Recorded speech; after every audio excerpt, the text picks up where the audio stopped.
features, sir.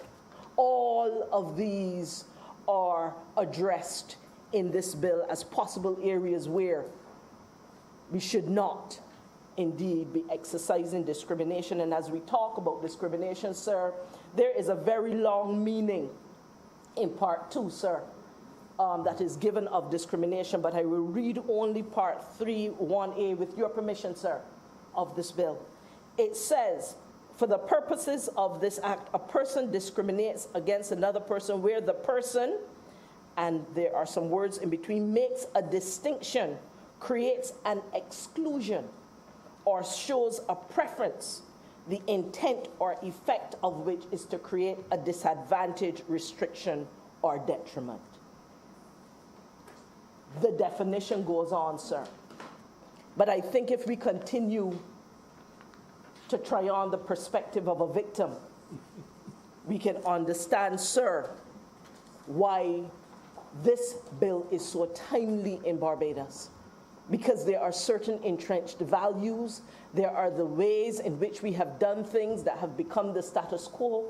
The majority has determined what the standards and the norms will be, and that is all fine and good, provided that we do so in a way that is fair, in a way that does not exclude others who have the same rights and ought to have the same rights and privileges of others to be a part of the workplace. This bill, sir, speaks of making accommodations in situations where you have persons who might otherwise be discriminated against. Rather than discriminate against them, see how we might be able to accommodate them so that they may be included in a way that is fair.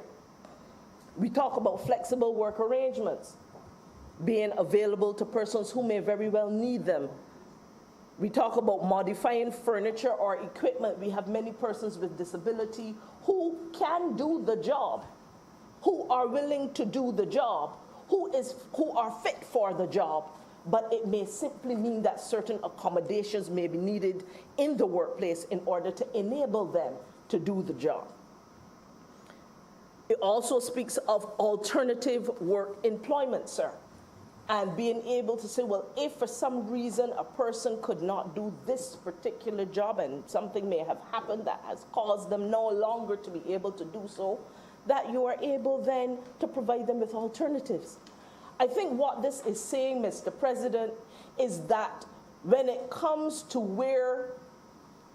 who needs, in fact, to show honor in the workplace is not just the employee in terms of them being the ones who are committed, the ones who are devoted, the ones who have to make sure they're there on time, the ones who have to make sure they're making all the accommodations for the employer. It has to be a two-way street, Mr. President. It is saying that the employer equally has to be able to ensure that the environment is created, that the employer too is committed, that the employer too is showing a level of tolerance and a level beyond tolerance, but not just giving people a sense that, yes, you're included because I am required to do so, but that you have a sense of belonging that goes deeper than simply being said, yes, you can be here too. Mr. President, this particular bill speaks about testing, interestingly enough, with regards, and it speaks, sir, about no testing of potential employees for medical conditions unless it's related to occupational qualification. It speaks in this situation, in this particular bill, Mr. President, for example, well, you understand that a pilot who might need to fly a plane might need to get the testing for their eyes, for their eyesight.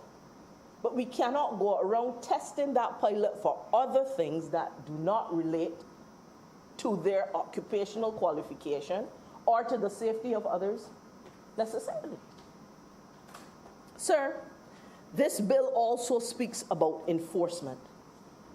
It speaks about the fact that this bill would be enforced through the chief labor officer, and that complaints made against an employer, that they can be made against an employer, as well as a fellow employee,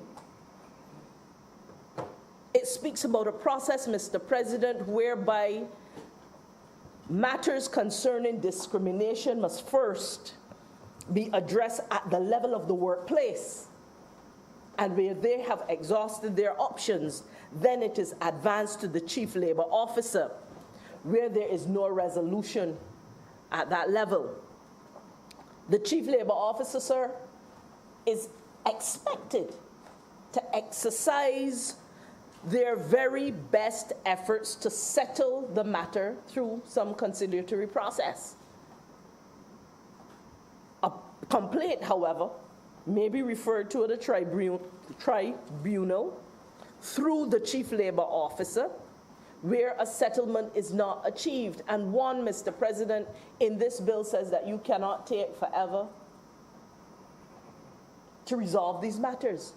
It speaks about the fact that the Chief Labor Officer may refer the complaint to the tribunal where settlement is not achieved within 42 days of the presentation of the complaint. And that complaint, sir, there are many people who feel hard, find it difficult to forward a complaint because they believe they might be victimized. And so those complaints, Mr. President, may be filed by a single person. They may be filed by a third party, some person else who is filing, who has witnessed or seen, or by a trade union, or even by a representative group on behalf of the victim. And so there are options here where the victim does not have to be left alone, and where the victim does not necessarily have to feel as if they have nowhere else to turn, because they may do it on their own, or they may seek the support of others, or others may seek to step in and provide the support for this person who is the victim of discrimination.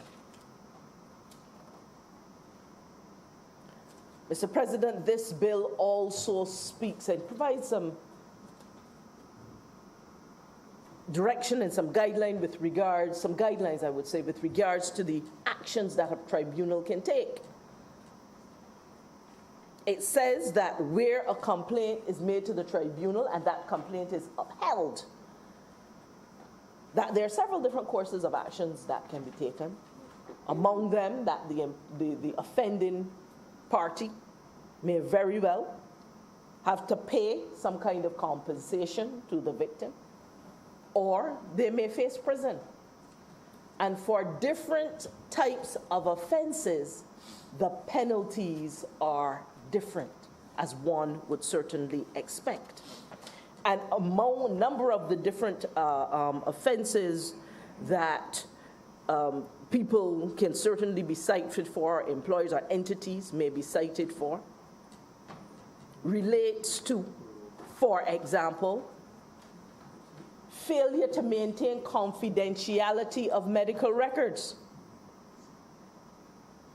where that employee is feeling victimized. And I'm just giving you some examples, sir, of some of the areas in which there can be certain penalties applied to pay compensation, or where prison may very well be an option. And within the bill, sir, I will not go through them now. It specifies what some of those options are at this particular time. In addition, sir, the tribunal may very well insist and order that the offending party, as I said, pay compensation, implement certain policies or measures, or stop certain policies and measures, and indeed that they should also report to the tribunal on progress. So it is not a blind situation where there may be an order and then people are left to do as they like. It is a situation where there is an opportunity for them to continue to show that they're being accountable and they are indeed following whatever is the judgment and the order of the tribunal. Mr. President, the effective date People say, well, when will this come into effect, sir? It will come into effect by proclamation, sir. Understand, too, that government and workplaces will need to get themselves ready. They will need to put the requisite administrative structures in place as detailed in the legislation. And they will also have to, and among some of those is that they will have to maintain a confidential register that is done by the Chief Labor Officer of those complaints. And the organizations must have workplace anti-discrimination policies in place. You will note, sir, that the guidelines for the content of such policies are outlined in the first schedule to this bill. Mr. President, this signals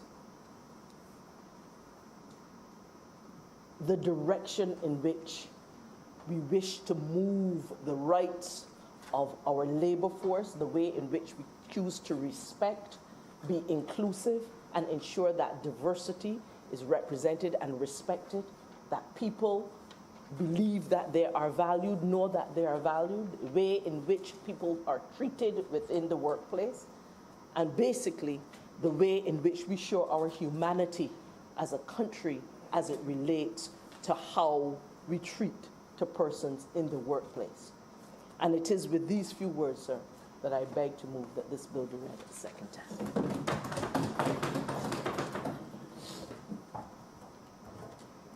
Recognize Robert Springer, Senator Robert Springer.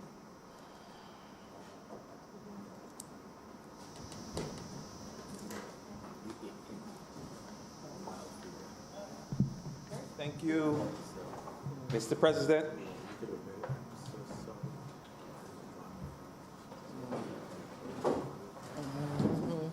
Mr. President, I rise this afternoon